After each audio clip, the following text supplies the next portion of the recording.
nous sommes le 23 mars. Voilà, donc bienvenue dans votre chaîne Universelle Télévision. Bienvenue à vous. Déjà, nous sommes vous souhaiter un joyeux anniversaire parce que nous les amis, mon colo maman Claudine vous là à Misaka les simples messieurs, les sollicités na mokili. Donc, il y a un moment il y a invité à Bingaï na bouteille à vin. Donc, on met la Chevalier du Fauveur 2020. Il y a la bouteille à vin. Donc, et déranger bien noté. Il y a un des alliés. Et il y a même les lots. Les simples messieurs, les simples journalistes, et là, les cadets de la presse, Nicolo va comme bazongeli ko benga yango et pas il y a Gracila Kabongo. Donc je dire Big Mama ba mote mingi sikozali to beta masolo ya mboka. Andiska na chara maye, iska na vandisa ra moto kimia parce que to beta masolo ya mboka. Nazanga mogote. Nazana maître Emmanuel Gizanga. Autrefois, tu qui étant qu'analyste politique, il est toujours étant que politicien à Kamoroboy pour découvrir un mot tout de suite. Voilà, maître Emmanuel Gizanga, bonjour. Bonjour, Ndeko journaliste. Boni. Ouais, par la grâce de Dieu, nous avons la grâce, ça va, nous avons profité peu dans mbote au souhaité au mbota mais l'amour. Ah, merci. Nous avons baxela sous mikolebele, ti au mona bakoko. Au mon appel, mambi manene to sala na mboko yo, au vivre yango. Oh, merci, c'est très gentil. Maître, l'obito yamba kiyo, l'obi l'équipe yamba kiyo est un analyste politique. Les lots moni on a banderole, ceux qui drapeau, ceux qui effigie, ceux qui nini. Il y a AFDC. Qu'est-ce qui se passe? Bon, ils ont écharpe, ils ont banderole, te. Qu'est-ce qui se passe, maître? Il se passe rien. L'autre fois, na prometaki na base nanga et puis na bino de la presse que naza na ba concertation na roya bokomo na nani oyo na osangana na ye maboko pona okende liboso yango moni écharpe. Donc aucun nangamo ya bati ko na kete mais benga prophète te na kete mais ba convaincre nga et puis nga moko pe benga prophète te mais bon, tout éviter ma prophète, ma pasteur, ma évangéliste. Pour Mikolo, ils ont trop glissant, ma prophète. On a tendance à beaucoup plus bâti. Autant comme tout ça dans l'émission, autant comme bâti le Kwebo 6 ou 7 fois. Et les lots qui vous avez besoin de babengayo. Non, nous avons réfléchir et puis nous avons pour parler. Et là, on est convaincre qui pas bâti. Déjà sérieux. Déjà sérieux au azanango organisation au organiser structure nae et puis détermination na surtout plan de société au ba présenter nga kota la yo maître Emmanuel Gizanga par rapport à masolo to solo la kana yo to solo na yo émission to sala na yo vision na yo na vision ya AFDC. Et c'est joindre au bomi vision na yo au s'incliner na vision à AFDC. Non, et là on a dans Luka, exactement ko boma vision pour na ko adhérer na vision morobo. Mais na moni jonction morobo ezali. Na moni ko sangana moko ezali, na moni tozota la nzela moko. Yango wana to sangani pour to kende liboso. Mais tu poto yo s'adhérer na AFDC. Naïko s'adhérer na FDC te naïko sa makam nanga. Oti poto oyaki oye okabana Gabriel Mokia o s'adhérer na FDC o continuer na union sacrée. Naaki kozwa ba contact et puis ko adhérer na parti oyo et ko rencontrer penda ba vision na ngai. Bato bazolongwa union sacrée mais yo yé ko kokota na union sacrée. Et le oni zo convaincre yo na union sacrée. Ils ont convaincre parce que jusque-là, l'Union sacrée a la présidence de la République. Mais tout le monde il y a évolution de mon côté. Tata Mokonza Lobaki, Asaki Mbela, Abengaki Biso Nyonso, Abe Boya, Tosangana, Tome Mamboka Liboso. Nde yango Biso Nyonso, Tosaki Libanda. Donc en tant que personnalité, nakokai koya te kondima mais FDC net ezana tata mokonzi net nga pe na koti FDC c'est que tondimi mbela ya tata mokonzi poto biso so tom atisa Congo ekende liboso. Fidèles téléspectateurs, nous avons reçu aujourd'hui Maître Emmanuel Gizanga. Maître Emmanuel Gizanga, aujourd'hui il est ici comme un cadre, un militant, un partisan, membre à FDC, c'est ça? Oui, membre, un cadre, un membre VIP de Bengala. Membre VIP à FDC. Oui, à FDC. Parlons un peu de l'Union Sacrée, Maître Emmanuel Gizanga. À quelques mois, il faut Union Sacrée et jeter éponge parce qu'il y a élection, fait ça en 2023, certes. À lire aux aumônes, il y a quelques mois au Itikali. Union Sacrée a assuré les sous continuer à se désespérer dans ma camion Union Sacrée. Bon, et ça, selon connaissance nanga, selon maye l'épée na omemela bino. Toyeb sarabino toujours nga ba place union sur les kaka selon connaissance nanga na lobaka union sacrée sa formation politique te. Union sacrée eza vision. Vision ndeni ko gouverner o mokonzi abengaki biso nyonso to sangana na vision na union sacrée pour tout gouverner ensemble. Si on est au Kenya élection, ce qui est comme ma plateforme électorale, toute plateforme présidentielle pour tout ndongwana na élection, wana tozé la autorité morale, yem topé sabiso consigne na marche à suivre. Donc pour l'instant, Union Sacrée zana nous vision. Oh, toujours même là, toujours gouverner. Union Sacrée zana nous vision, mais il y a 2 ans, 3 ans et quelques, tant Union Sacrée à salir la présidence. Parce que tu es de l'Union Sacrée. Je ne parle pas de l'UDPS parce que tu n'es pas de l'UDPS. Je parle des FDC, mais je parle de l'Union Sacrée parce que FDC dans la carte c'est l'Union Sacrée. Voilà. Partant de l'Union Sacrée, tant surtout au Boussali, dans le gouverner République démocratique du Congo. Bilan à Bino, échec ou bilan isa. Bon, jusque-là, Banda Union Sacrée, Bissonion se trouve qu'on circonscrire dans le temps. Tant que l'Union Sacrée a joué qui va faire, Union Sacrée et un gouvernement au Samalukonde. Parce qu'il y a un Union Sacrée, gouvernement wana et bima. Mais jusque-là, on a assure Banda gouvernement et côté, moi, retomber à bien. Ezali positif pe ezali Maître Emmanuel Gizanga parce que kokatangate tant biso ou bien tant le peuple congolais bazo juger ou bien bazo juger mandat ya président ba union sacrée mais ngana to yebike union sacrée et bandi na mandat présidenté donc président mandat na ya bandaki FCC cash FCC Kachwana toebi ndeni ba bâton dans les roues zalaki ndeni ba ministre o ba utena ba composante mususu ndeni bando tout ça mokonzi mboka te mais union sacrée bandi toebi nga investiture ya gouvernement ezalaki na mwani nga na pesi gouvernement sama même pas 12 mois c'est autant que to juger na 12 mois o bango basali ba nga moni ba retomber ezali la moni gratuité et enseignement. On a FCC cash et bando qui indépendant vers les murs. La moni zongi pendant nanzela. La moni na fonction publique ba mécaniser pe batu. Quand na gouvernement na mon appel makambe belé o ezo sala. Na mon appel agression na est tangu mokonzi a décrété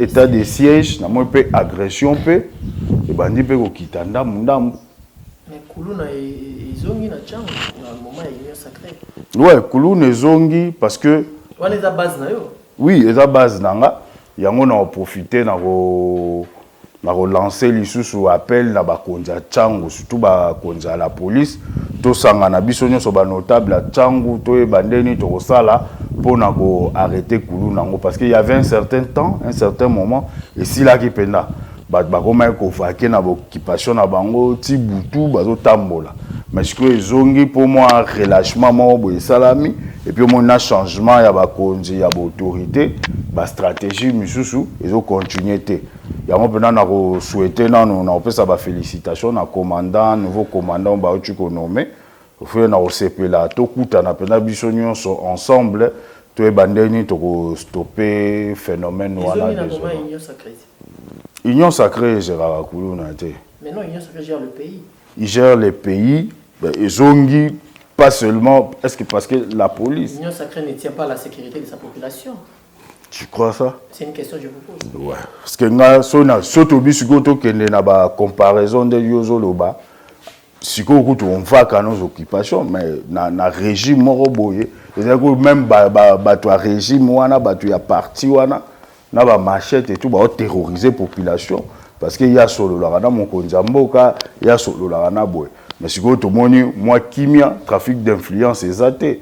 Bien que ba poche ya ba résistance mike zene na Tchangwana qui miezalaki mais moi ba poche mike ya résistance par rapport à parce que bisonyo so inanda kuno okombolité olobani union sacrée mutezo tika salité oyo bazo gérer bien te non il y a aussi les autorités il y a aussi les bourgmestres toi état moko moi décentralisation à mike zali ba bourgmestre bazali ba commandant ya ba district ya la police bazali ba sécurité ezali ozomo nyonso na mabulu ezali boso porte na biswa to lobate union sacrée mutesali libulu wana songa na zu fulu salité na bwaki soki nga nazoko ko maintenir bana na ngate na 22 ans na ebité bana baza wapi nzoka nde baza na ba coin bazobotola ba téléphone ba terroriser na ba machette. Union sacrée, tu fais longola bana wana. Parce que nous parlons de l'union sacrée, Maître Emmanuel Bizanga, IGF et le ministre Tony Mwaba du EPST, baza vraiment la guerre, c'est deuxième round, il y a combat là bango. IGF reproche le ministre de l'union sacrée détournement. Et ça, Sonito, ils aide pour le chef de l'État à pour l'union sacrée et diriger bien beaucoup. Ngana loba toutefois na ba critique nyonso na les ont dit il y a les communs de mortels de biso benga na droit to landa ngote. Mais dis-moi IGF bien les ont dit. Non. En fait o yozo benga guerre o yozo yoka eza détournement na surtout landi pena genèse nango place débat wane outil au moins même ministre azabuna makambo wana te. Non maître, mais c'est que vous n'êtes pas informé. Je suis très bien informé. Si vous êtes informé, c'est que la soki nazwaki nalanda sikoyo. Il est ministre de EPST, il est en cas d'union sacrée. Voilà. D'ailleurs, il est de l'UDPS, votre allié. Bien sûr. Sikoyo papa. L'histoire au bazo ba détournement et ça outil na tournoi interscolaire. Oui, exactement. Bambongo et bandobima. Tangu IGF ou bien IGF pour appeler ça ba conclusion na à confronter Rabatou. Tant à confronter Batou. Est-ce qu'à confronter qui ministre tout il y a des services dans le ministère wana où il y a confronté. Mais tourner na sima ya non, malembe papa. C'est pas les conseillers et les directeurs, il y a EPST le contrat s'est fait entre ministère, il y a EPST et Trésor public. Et quand on parle du ministère de l'EPST, c'est le ministre Tony Mwaba. C'est ça. Ministre, est-ce que vous savez que dans le ministère, ce n'est pas le ministre qui gère tout. So, il y a tournoi, il y a sport, le ministre ne va pas s'ingérer. So, il y a contrat. Écoute, non, je ne défends pas Tony, je ne défends pas Maître Tony, mais non, je ne défends pas l'union sacrée. Le problème, surtout les réseaux sociaux racontent n'importe quoi. Parce que nous, on est avertis. Parce que même l'IGF, ce qui a constaté détournement, n'a pas ministre Tony, a convoqué Tony, va auditer. Mais ce qui est par exemple, le directeur n'a qu'à EPST a signé contrat, a occupé Sambon, on a Transco, a signé 16 000. Transco, 160 000. Qu'est-ce que le ministre a à faire? Non, non, c'est le contraire. Les ministres, selon tweet, il y a est-ce que les grands dossiers, c'est là s'il te plaît, les grands dossiers de la République, les grands dossiers de l'État peuvent se gérer dans Twitter? Toi, tu peux suivre. Mais est-ce que non, il y a information. Il y a information. L'inspection générale des finances va gérer les dossiers, information dans tweet. Mais ce sont des canaux d'information. Malembe, attends. Des Twitter. N'a pas ce exemple. Non, non. Ne restons pas sur ces points-là. Parce que moi, je te donne un exemple. Honorable Jean-Marc Aboun. Tant m'a remblayé là qui est. Tweet ça la maquette. Tant que tweet ça. Tu peux ouvrir un compte Twitter na Combo Nanga, Maître Emmanuel Pego. Vous pouvez tweeter, mais derrière, ne vous fiez pas à toutes ces histoires-là. Parce que gros. Pourquoi vous, l'Union sacrée, vous n'acceptez pas que Boussali faillite n'a pas bien mandat? Non, c'est pensez-vous qu'un bon moment, vous l'êtes ici, vous saluez l'autre côté, le reste vous se rattraper? Papa, yosa journaliste, il y a une union sacrée bandit. Ma question est celle de savoir si pensez-vous que vous allez vous rattraper dans le temps où Etika Libino? Nathan au Pessi Bisso, au Pessi, au union sacrée bandit les affaires, beau juger Nathan Nyon Soana. Qu'est-ce qu'il fait? Parce que même yo, so koti na ndaku, au sombi lupango, tant au sombi en bon état, ce qui moule bandio bouka lupango. Tolo bate que yo sombi place à Mabé parce que yo pe tu t'es fait tromper, tu t'es fait arnaquer, tu es condamné au thé. Nous avons reçu Maître Emmanuel Gizanga, nous continuons notre émission. Derrière la caméra, nous saluons Christian Bahati, mon jeune frère, un bon caméraman. Merci pour le cadrage. Maître Emmanuel Gizanga, revenons un peu. Tous on manqué dans AFDC et Sikoye. Au côté AFDC pour Bahati Lukwebo, le professeur Bahati Lukwebo a travaillé dans Félix Tshisekedi, toi au côté AFDC par tes propres convictions. Maintenant, sur que je suis déjà dans les bandeli. Autour de déjà, mais autour de autrement, que Batu va convaincre les AFDC. Et on a senti qu'on prêtait une intention. Parce que s'il travaille avec le président, moi je ne pense même pas qu'il travaille avec lui.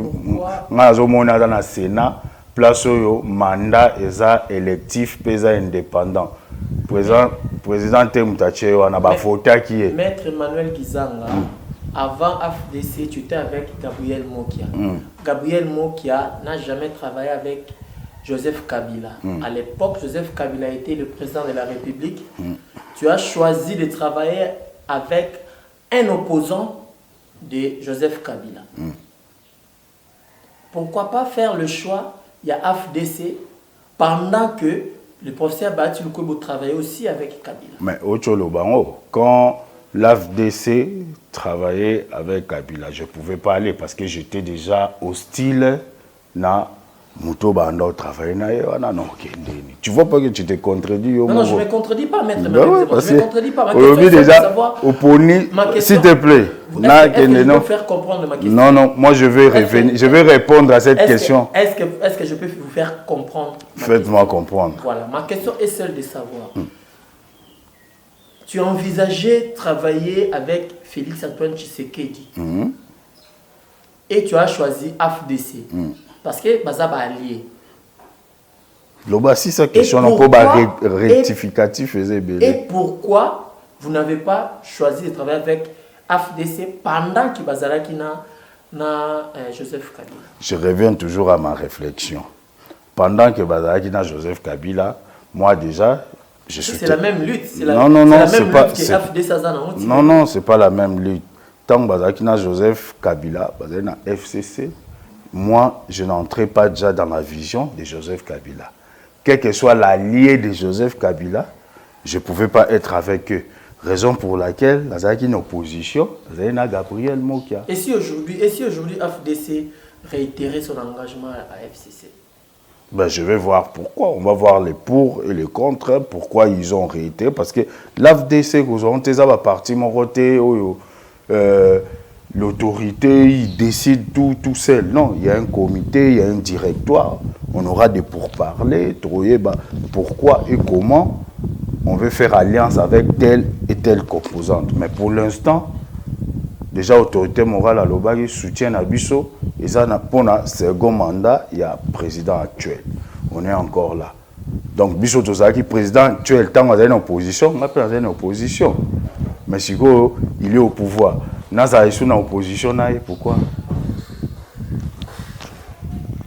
C'est quoi la vision ou la touche au Memi Nakati à FDC? Donc, ma question est de savoir c'est quoi ta vision au sein. Ma vision touche au Memi na FDC. Déjà, na Memi touche té, na Memi peut vision té, c'est-à-dire na adhéré na vision na bango. Pourquoi? Parce que tous a presque na vision mon corps. En fait, vision na biso ça, tous a plus proche de la population, tous a plus proche de la base na biso pour tout même bien-être na population.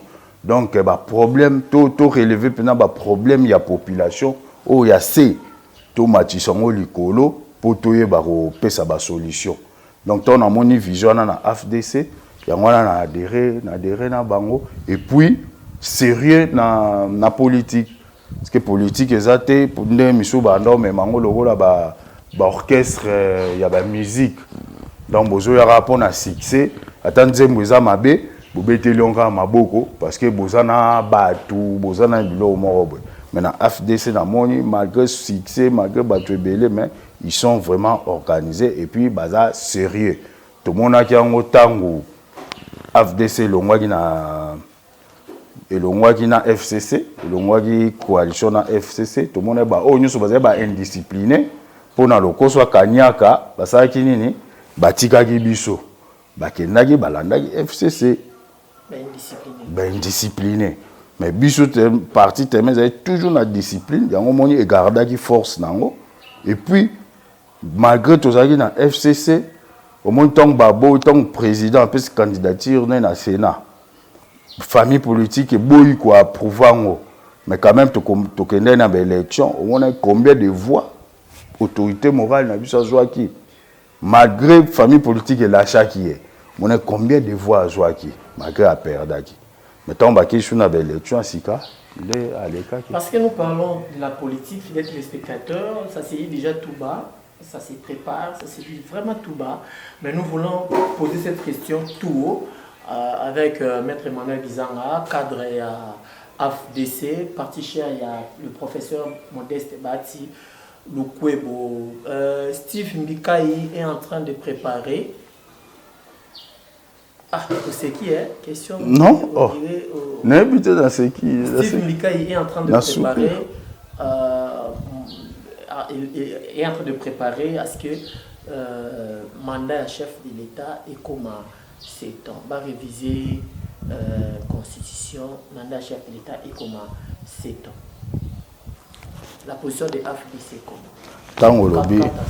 Tango lobby Steve Mbikai et c'est qui signale na sourisa qui pour ani parce que Steve Mbikai azanani obenge Steve Mbikai azanani tout comme yo peut proposer le moment selon ma canisina yo obi bon tout changer hymne national ya mboko yo mais ozala nani po makanisino wana biso nyonso tondima iyo ozala nani parce que ils ont une procédure nango ils ont proposition iye moko akwa argumenter ngo et les canaba instance et les canaba parlement bon ça la débat nango et bango moko basali mibeko to baponi mibeko baro décider et ça Steve Mika il était muta décider té ngana li ntolo ngona 50 comme na 7 ans la position des AFDC par rapport à la proposition de Steve Mika qui la position na 5 ans et comme 7 ans AFDC so lundi biso bien depuis début na biso FDC tous ba légaliste. FDC tous attaché na loi. Procédure nyonso aux loi et pesi biso pour arriver à une certaine modification, à un certain changement, biso to landango. Nous on laisse les instances faire. Biso to règlement politique. To décider te. Comment tu peux ça boni tu peux sa position na pensée na yo, to na proposition na yo. Place où ça perchoir ezali dans l'Assemblée nationale. Tozana ba député. Yo moko étant congolais. Le moins en casquette politique. Yo moko étant congolais.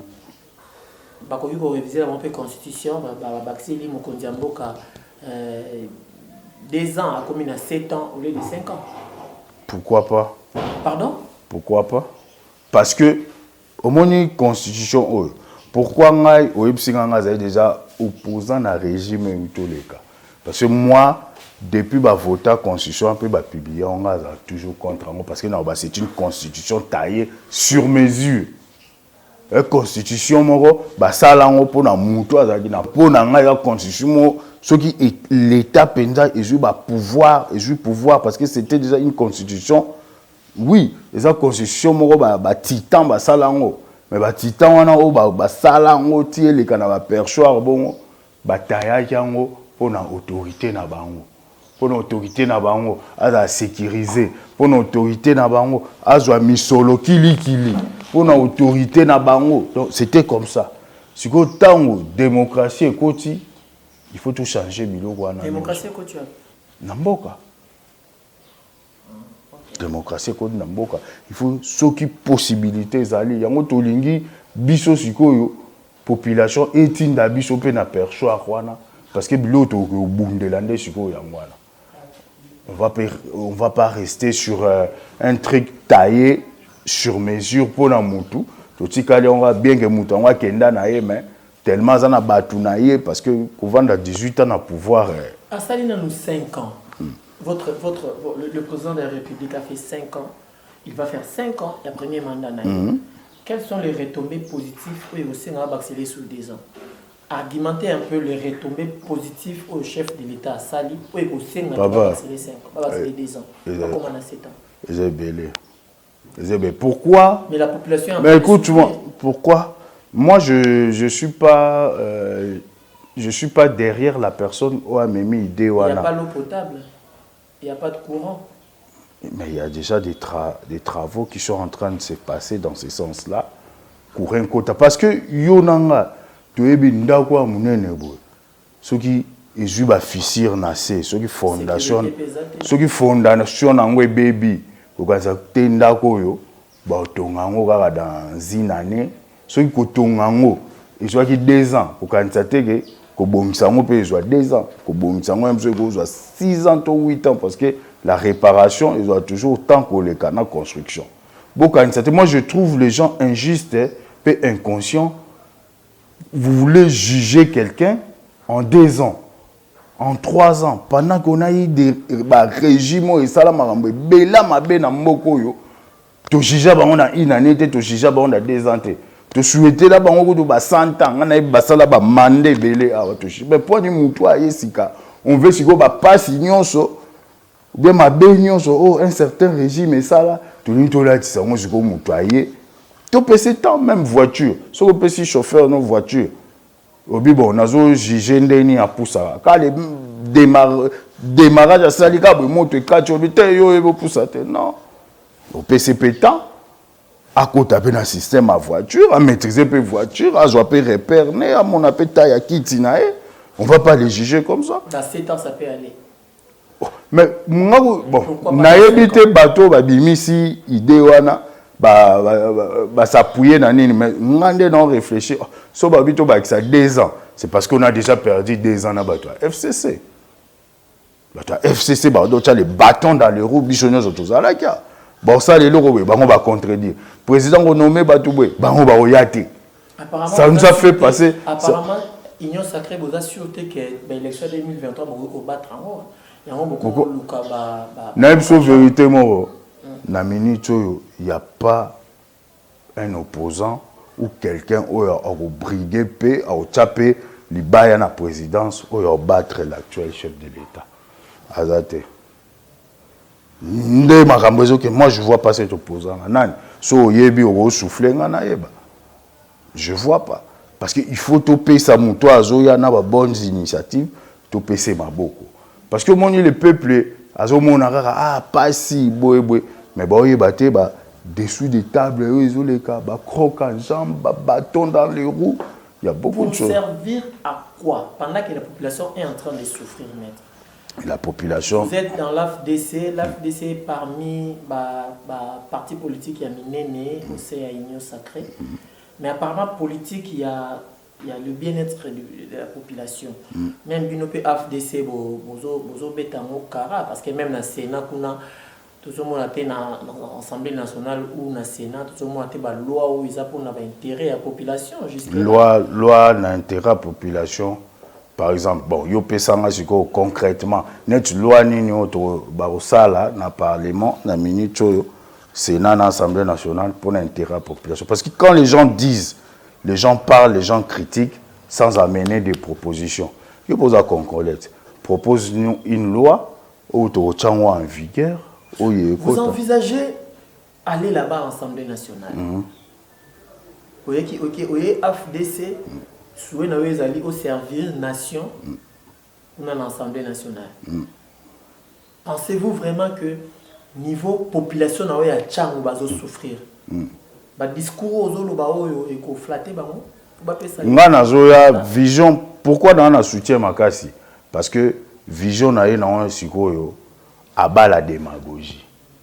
Ngana ya na discours moko te na tchango ko ebisa bango ke to yana biloko to bando pesa ndako moko pour échanger. Non. Moi ma vision et ce que j'ai envie ba pesa ngalo boko, c'est-à-dire quoi que oyo nyonso pasi nyonso to mona na tchango.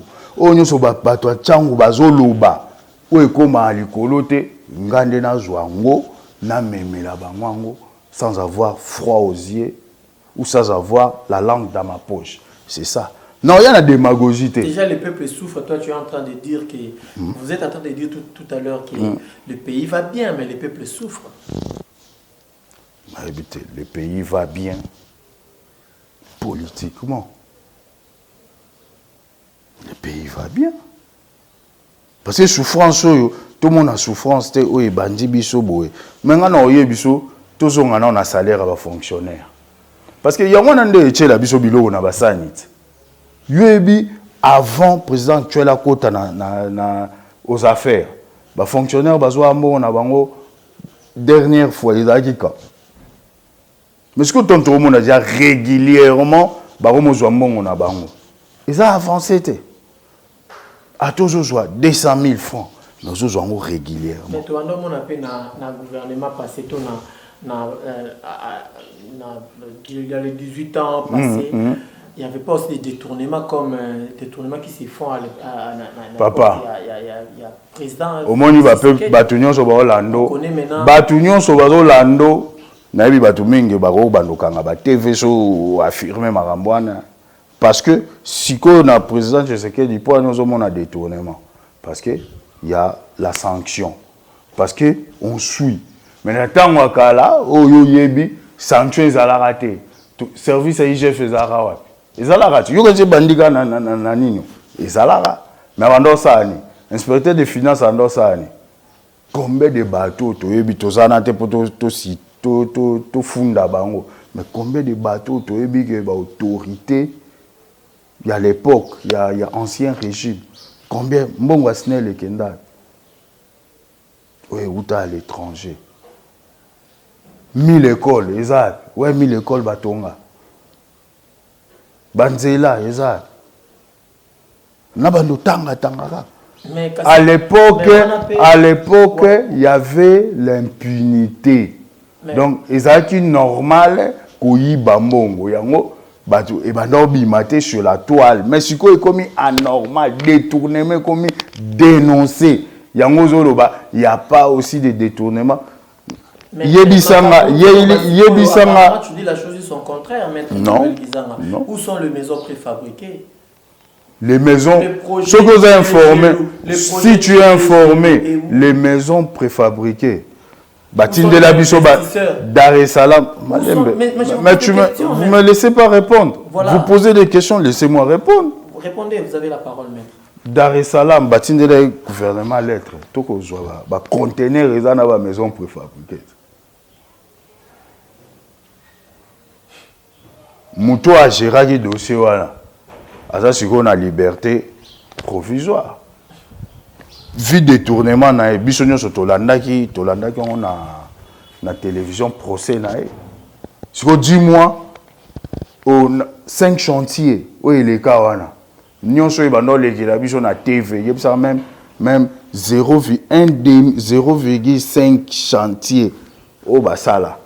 Mais maître Emmanuel Gizanga, fidèles téléspectateurs, nous sommes déjà à la fin de cette émission. Permettez-nous d'en finir avec ces dossiers. Maître Emmanuel Gizanga, boulevard, route nationale numéro 1. Ça fait partie des 5 chantiers, maître Emmanuel Gizanga. Il faut rafraîchir votre mémoire.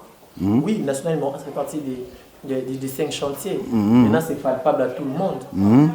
Oui. Je connais la nationale numéro 1 et Banjo à Pessoukio. Maître Emmanuel Gizanga, aujourd'hui on peut quitter Kinshasa. Aujourd'hui on peut quitter Kinshasa pour aller à Bandundu dans moins d'une heure. Ah bon? On arrive parce que la route est très bien asphaltée. Ah bon? Maître Emmanuel Gizanga, Maître Emmanuel Gizanga, vous avez fait, l'Union sacrée a fait autant d'années au Yassali, autant de mois, autant. Le président Félix Antoine Tshisekedi a fait autant des années qu'il a fait dans le président de la République. Il a connu du palpable, construit par lui. Basso de mouton. Azokata, attends s'il te plaît. Attends s'il te plaît. Attends, je vais te dire une chose qui est vraie. Oyo lobby route nationale numéro 1. Oyo tangelinga kombo. Oyebi nani asala route nationale numéro 1 voilà. Vous avez 4 bandes, l'autre comment on a 8 bandes. 4 bandes, tout comme on a 8 bandes. Pour toi, il y a et l'ongoli et faciliter circulation à Kinshasa. Sur des motos peuvent faciliter le route, tu es d'accord avec moi? Faciliter quand même quelque chose. Mais 4 bandes à 8 bandes de facilité peut mettre. Ça n'a pas facilité. Donc pour vous, sur des moutons à faciliter que du fait élargir pour moi c'est là. Pour moi pour élargir boulevard tant que pour élargir boulevard mais son moule et bêtis boulevard est remplacé par rivière. Hein? Vous avez ma voiture ils ont nagé boy. Mais tant que moi j'ai une idée parce que c'était un projet à faire dans les 100 jours. On cherchait ce qu'on pouvait faire dans les 100 jours à impact visible. C'est-à-dire tout ça non, c'est sur des moutons. Attends, même 6 mois, même combien, c'est la technologie, c'est la technique. So bama etondi, bobo matape ligolo, bo sauter bama iwana. Mais oyozolo bana boulevard ba élargir, nous sommes dans une ville. Hein? Ville, attends, toi na ville moko.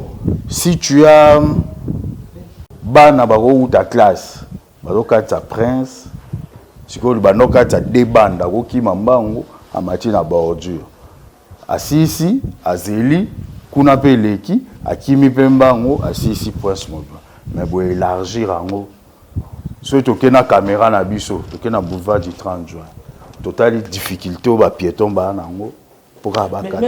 Attends. Non, parce que toi tu te vantes de 4 à 8 bandes. Non, dans la cité, on ne peut pas faire. Moi, je vais vous faire voir que ne critiquez pas ce qui est fait dans le passé. Parce que vous aussi, dans le présent, jusque-là, vous ne faites rien.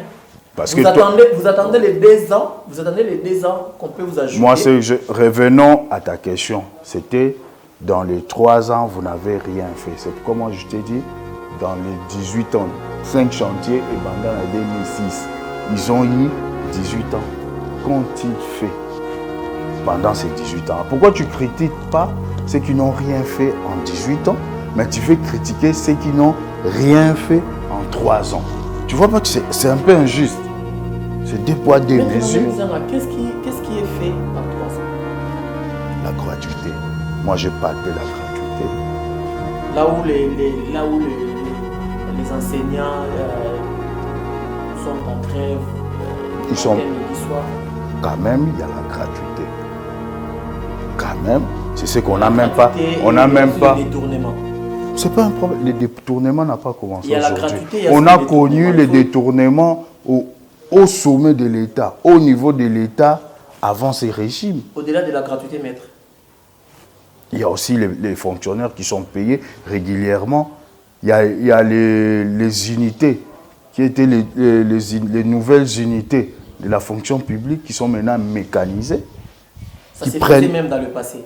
Non, c'était difficile. Et ben dans ça, pourquoi aujourd'hui, on veut maintenant faire un contrôle physique et numérique de tous ces agents de la fonction publique? Que vous avez fait pendant ces 3 ans, maître Emmanuel Gizanga. Vous avez parlé de la gratuité. Émission Eco Marara, je vais commencer à me répéter parce que c'est la même. T'as un problème.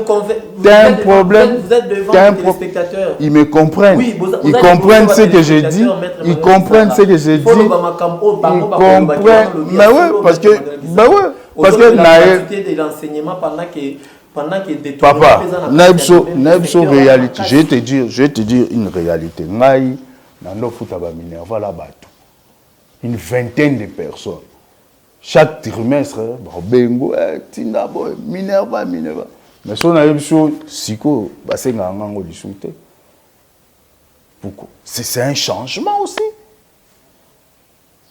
Mais pourquoi on a renié? Quand je te dis, moi je palpais la gratuité, c'est par rapport à ça aussi. Maintenant, tant on n'a pas vécu ça. Mais comment m'a dit la Constitution?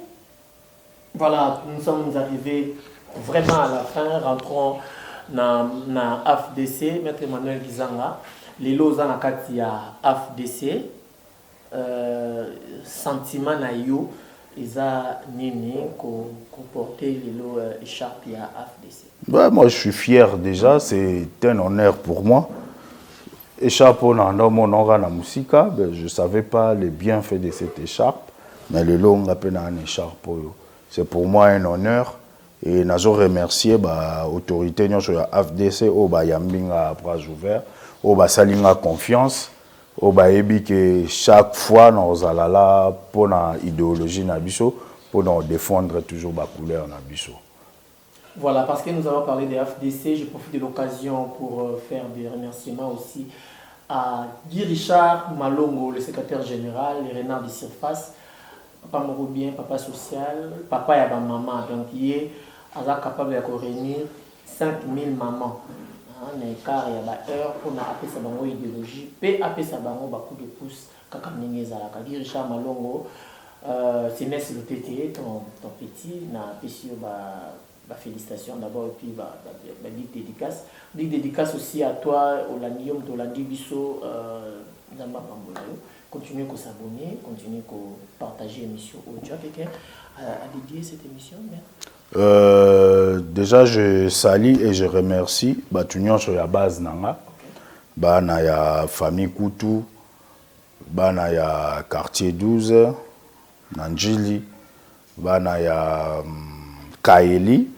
Structure et puis bana ya structure o ezo bangisa mikolo structure o ezo bangisa même autorité o ezo bangisa même batunyo so mboka chango c'est nous donc bana nyonso ya chango c'est nous na pesi bino mbote tous a toujours même morale tous a toujours ensemble to longa pe to la kisabango chango c'est nous na pesi batunyo so o balanda biso peut soutenir Rabiso. Il y a une équipe technique nayo, Jimmy Kuzonda Motepe. Merci pour nos conseils nayo, ba suggestion na pe ekomaki na place nango il fallait koma. Famille nyonso Gizanga pe mbote et surtout mbote na fédéral na biso. Na pesi mbote papa Cyprien, mbote na cordon Djibri et puis mbote na ba autorité nyonso AFDC et puis ba civilité na président Bahati. Tokomi na souka peut-être les spectateurs, Tika Malamu, Dado Mengi, mon boss, Nzamba Pambolayo, merci pour na moto na beta qui na WU et ça va bien et permettre à ce que tout fête malade. botikala malamu. Au revoir.